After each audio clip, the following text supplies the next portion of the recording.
இங்கேருந்து கிளம்பணும். கோர்ட்டுக்கு போ, டைம் ஆச்சு, வா. நேற்று நைட்லேருந்து அவன் இவனை போடுறான், இவன் அவனை போடுறான், எல்லாம் சேர்ந்து என்ன போடுற மாதிரிலாம் கனவு வருதியா? நெஞ்சு நிமித்தின்னு கிளம்பலான்றாரு. 10ஆம் வகுப்பு சமூக அறிவியல் கைடு. பாடத்தினை புரிந்து கொள்ள உரையாடல் வடிவில் ஸ்டடி மெட்டீரியல். விடைகளை ஞாபகம் வைத்துக் கொள்ள மெமரி டிப்ஸுடன் கூடிய பிராக்டிஸ் மேனுவல். தேர்வுக்கு இதிலிருந்து தான் கேள்விகள் வரும். 10ஆம் வகுப்பு படிக்கும் உங்கள் பிள்ளைகளுக்கு வாங்கி கொடுங்கள் புரந்தூர் books and guides.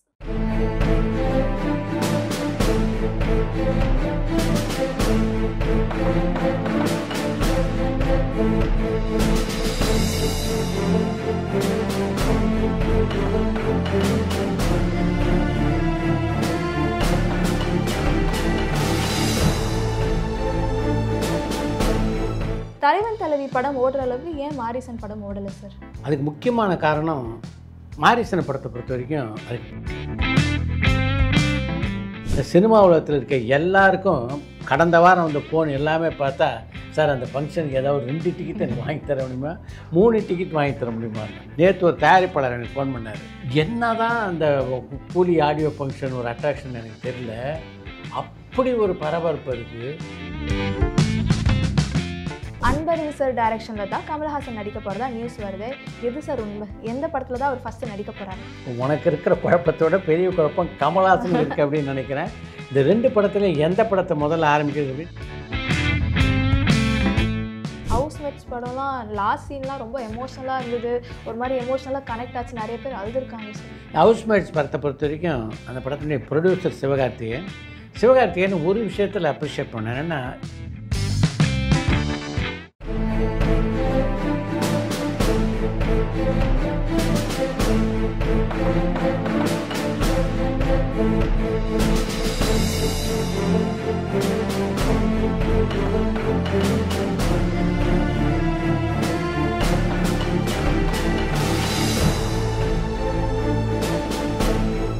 Welcome to cinema this week. Welcome sir. Morrison படம் நான் பார்த்தேன் சார். பர்சனலாக எனக்கு ரொம்ப பிடிச்சிருந்தது.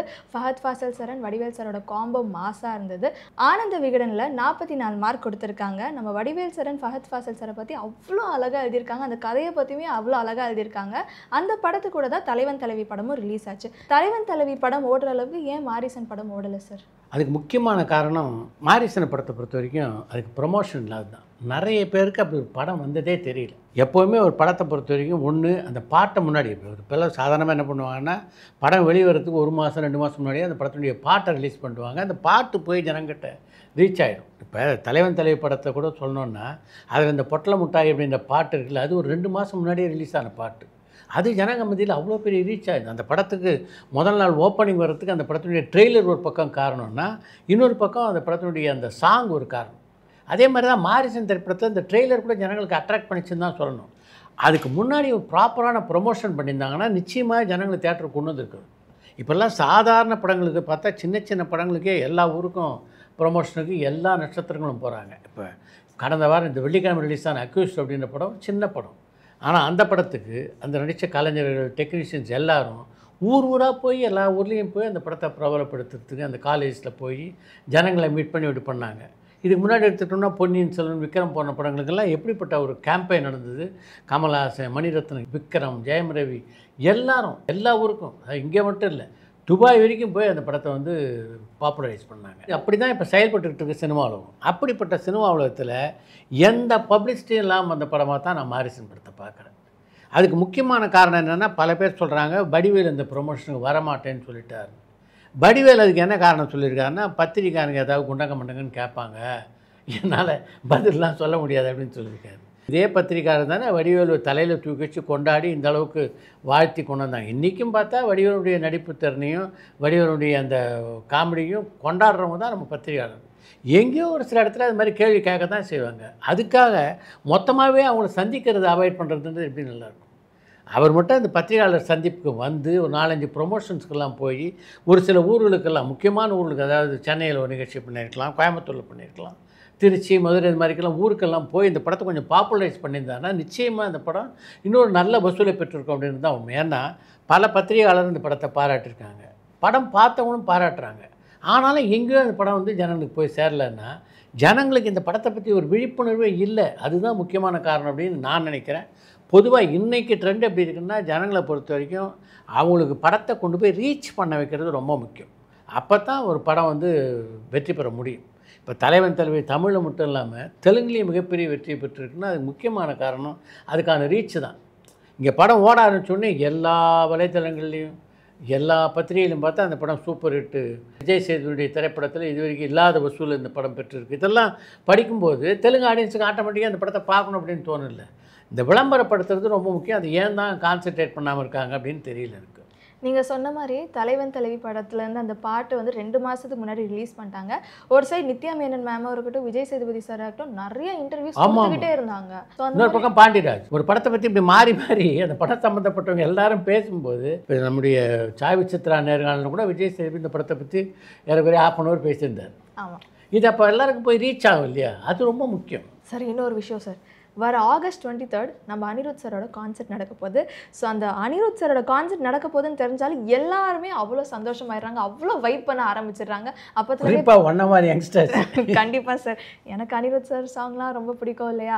அனிருத் சாரோட கான்சர்ட்டை பொறுத்த வரைக்கும் டிக்கெட் சேல் ஓப்பன் பண்ண அடுத்த ஒரு 45 நிமிஷத்தில் எல்லா டிக்கெட்டும் சொல்லிட்டு மேக்ஸிமம் 1 hour அவ்வளோதான், அதுக்கப்புறம் டிக்கெட் கிடைக்காது. ரொம்ப கஷ்டம் சார், ஏன்னா நிறைய பேர் தவிக்கிறாங்க டிக்கெட் கிடைக்கலன்ட்டு. நானும் ஒருத்தி சார். இப்போ அனிருத் சாரோட கான்சர்ட்டுக்கு எவ்வளோ ஹைப் இருக்கோ அதை விட 4 மடங்கு நேற்று நடந்த கூலி படத்தோட ஆடியோ லான்ச்சுக்கு டிக்கெட் கிடைக்கலன்னு சொல்லிட்டு அத்தனை பேர் கஷ்டப்படுறாங்க. ஆக்சுவலாக அந்த விழா நடந்த அரங்கம் இருக்க அது வந்து மேக்ஸிமம் ஒரு 8000 பேர் கெப்பாசிட்டி அவ்வளோதான். ஆனால் அந்த விழாவை பார்க்கணுன்னு துடிச்சவங்க இருக்காங்கல்ல, அவங்க ஒரு 5 லட்சத்துக்கு மேலே தேடுவாங்க. சினிமா உலகத்தில் இருக்க எல்லாருக்கும் கடந்த வாரம் அந்த ஃபோன் எல்லாமே பார்த்தா, சார் அந்த ஃபங்க்ஷனுக்கு ஏதாவது 2 டிக்கெட் எனக்கு வாங்கி தர முடியுமா, 3 டிக்கெட் வாங்கி தர முடியுமா தான். நேற்று ஒரு தயாரிப்பாளர் எனக்கு ஃபோன் பண்ணார். என்ன தான் அந்த கூலி ஆடியோ ஃபங்க்ஷன் ஒரு அட்ராக்ஷன் எனக்கு தெரியல, அப்படி ஒரு பரபரப்பு அதுக்கு. இன்றைக்கி காலையிலேருந்து இது வரைக்கும் 16 பேர் என்கிட்ட டிக்கெட் கேட்டிருக்காங்க. நான் சொன்னேன் இது என்ன ஆச்சரியப்படுறதுக்கு இருக்குது, பல விஷயம் அதில் இருக்குது. ஒன்று, கூலி படத்துடைய நாயகன் யார்? Super star Rajinikanth. நிச்சயமாக இந்த மாதிரி ஃபங்க்ஷனில் குறைஞ்சது 30 நிமிஷம் பொழந்து கட்டுவார் ரஜினி.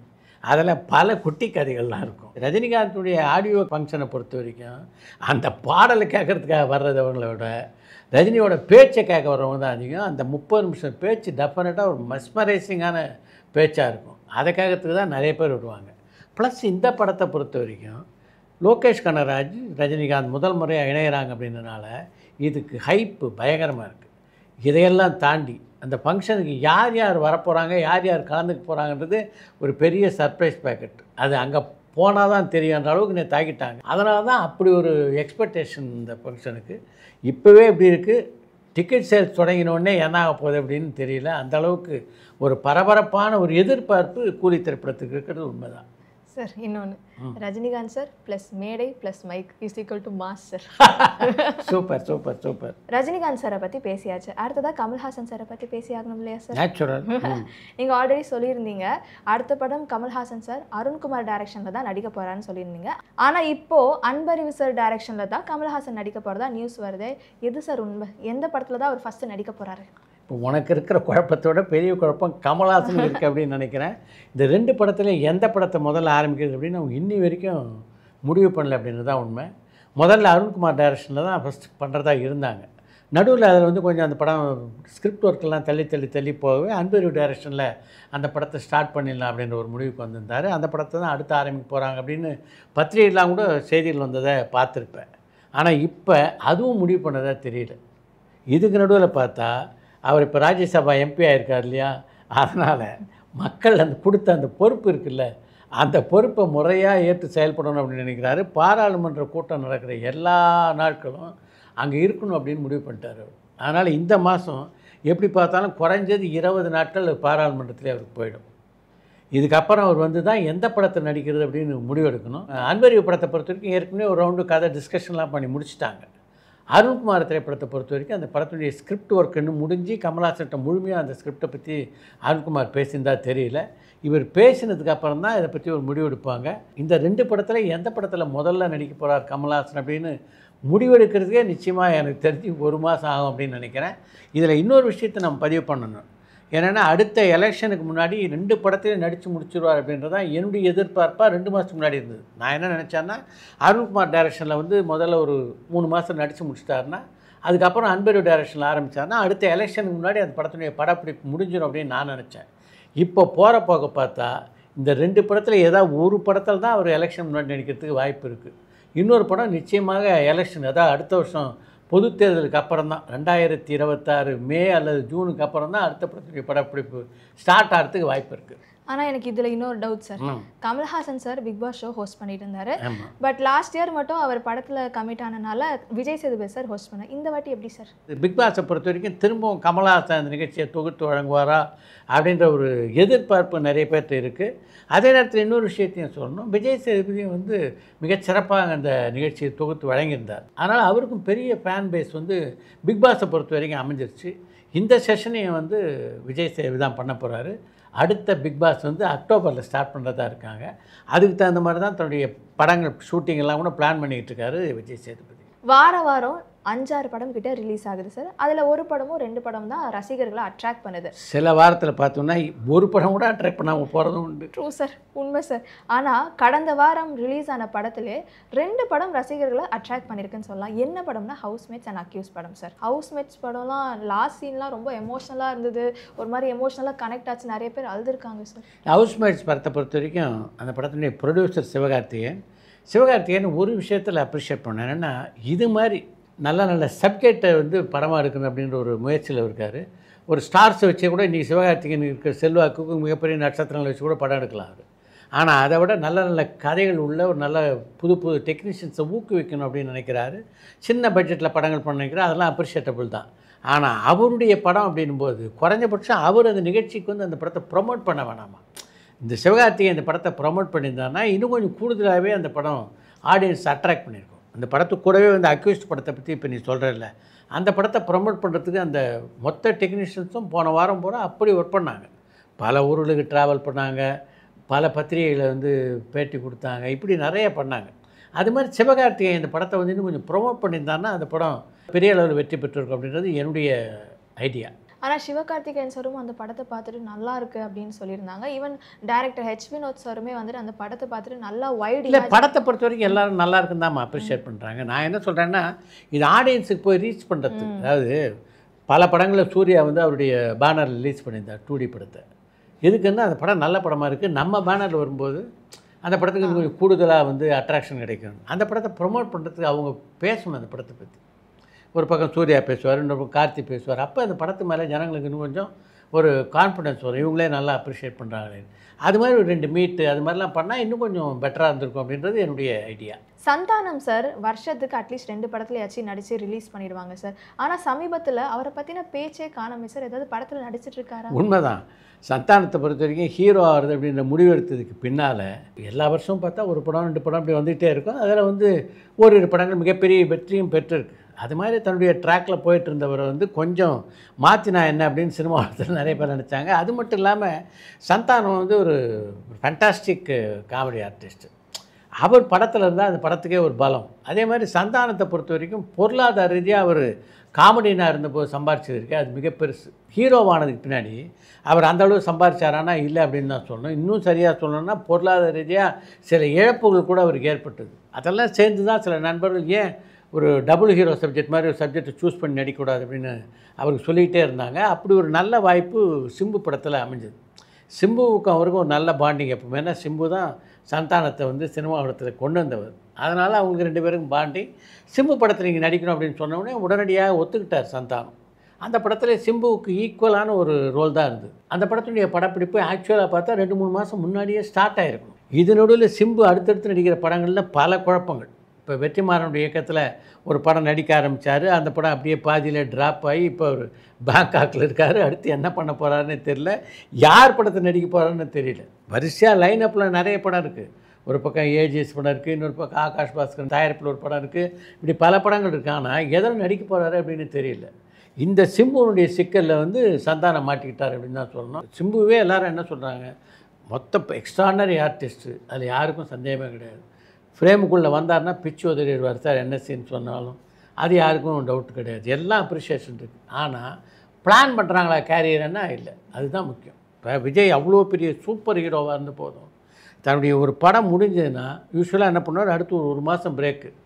ஃபாரின் போவார். திருப்பி அடுத்து 1 மாதம் கழிச்சு வந்து அடுத்த படத்துக்கான கதை யார் டேரக்டர் எல்லாம் ரெடியாக இருக்கும், ஃபிக்ஸ் ஆகி முடித்தோடனே ஸ்ட்ரெயிட்டாக ஷூட்டு. இந்த படம் நடக்கும்போதே அடுத்த படத்தை பற்றி திட்டமிடு. இது மாதிரி தான் எல்லாம் சூப்பர் ஸ்டார் ரஜினிகாந்தே அதானே பண்ணுறாரு. இந்த படம் நடிச்சிட்டு இருக்கும்போதே அடுத்த படத்தை ஃபைனலைஸ் பண்ணிடுறாரு.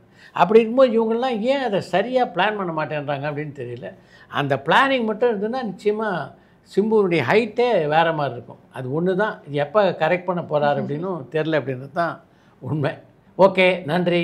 Let us meet next week. Okay. பரபரப்பான சினிமா செய்திகள், நட்சத்திரங்களின் பேட்டிகள், சினிமா வரலாறு ஆகியவற்றை பார்க்கவும் படிக்கவும் உங்களுக்கான இணையதளம் touringtalkies.co.